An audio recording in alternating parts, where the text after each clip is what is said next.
Today we're doing a recovery story, and I'm delighted to be joined by Charlotte, a former client of mine. Welcome, Charlotte.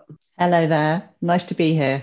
We're sharing Charlotte's recovery story to not only inspire hope in others who may be listening who are struggling with a fatigue-related condition, but also to highlight some of the ways in which we work and the experience of being a client. So it'd be good to start with a sense of what was going on for you at the time when you first began to notice symptoms, Charlotte. It was about 2 years before I became properly ill that I started to experience symptoms.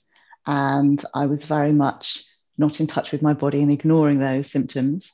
It was during my second pregnancy with my youngest. And I had extreme dizziness, terrible fatigue. I was hospitalized a couple of times because we thought it was related to the pregnancy. I then had a very happy home birth, but hemorrhaged and ended up being rushed to hospital, refused the blood transfusion that was suggested to me, and discharged myself. Went home, went for a long walk, collapsed again, just was putting my body through ridiculous amounts of stress and pressure. I very, very slowly recovered from that.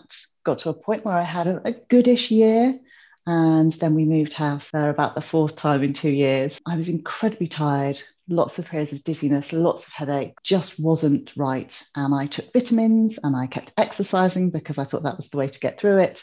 And then I developed a virus in the January of 2010. And that was it. I couldn't get out of bed for 5 or 6 weeks, completely bedbound. So that was the start really of my sort of post-viral chronic fatigue.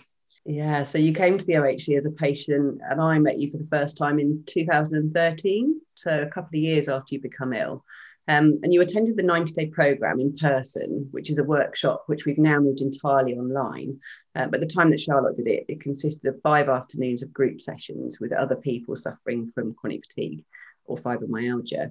And in these sessions, we begin by giving people a really clear understanding of the illness they're experiencing. So focusing on helping them to understand the predisposing factors that might have led to the illness, and also the perpetuating factors, the things that were kind of perhaps keeping them stuck in an unwell state.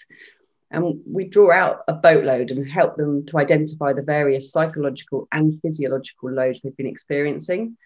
And these loads actually are effectively the puzzle pieces that need to be addressed. I'm kind of mixing up the analogies a bit there because we also view CFS, ME and long COVID as being like a puzzle with lots of pieces that can be solved, but you need to identify what they are to be able to solve them.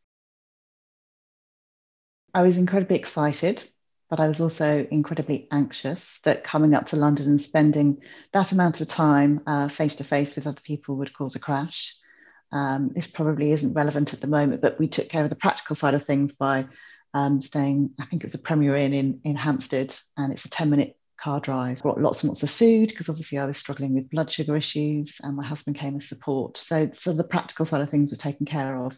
And then when we arrived on the course day, it was, I instantly felt very comfortable because you held space beautifully for everybody, and as did the other people who were helping on the course. And it was just amazing to meet people in the same situation, to suddenly feel like I wasn't the only one. It had been incredibly isolating as a condition up until that point. You taught us all these tools, which were invaluable in terms of my sort of next period of recovery. Recovery is not like that. It's messy, it's difficult. But in those setbacks, there is learning. There was always learning in the setbacks. It sounds as though quite soon after joining the clinic, you realised that actually a multifaceted approach, that integrative approach, was what you needed to heal. Yes, definitely. I was desperate for there to be one thing wrong with me, one specialist that I saw to say, yes, it's your thyroid or you've got POTS. And that's for them to hand me a green slip of paper with a magic pill that was going to fix it all, because I thought that was going to be the easiest way out of this. That wasn't the case. I think even if I'd had one of those conditions, it wouldn't have been a magic fix to have a prescription. So no, it was a very much multifaceted recovery process. I needed to have lots of different supports in place. It was complicated, but I've learned so much. I wonder if you can describe what life is like for you now that you're recovered. What's different? Life is different. And I think in those early stages of being ill, I wanted to get back to how my life was before.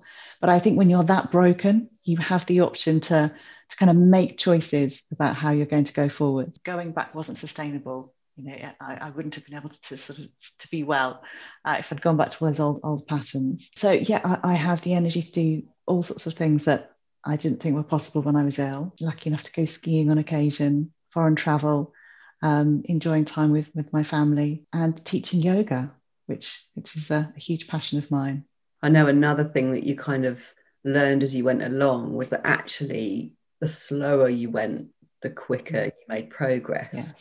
Yeah, no, that's absolutely right. I tried to get better the way I had got ill, which was to push, which was to constantly be researching and trying to read books and rest now, get up now, have this supplement now. And actually, yeah, the more I slowed it down, the quicker that recovery became.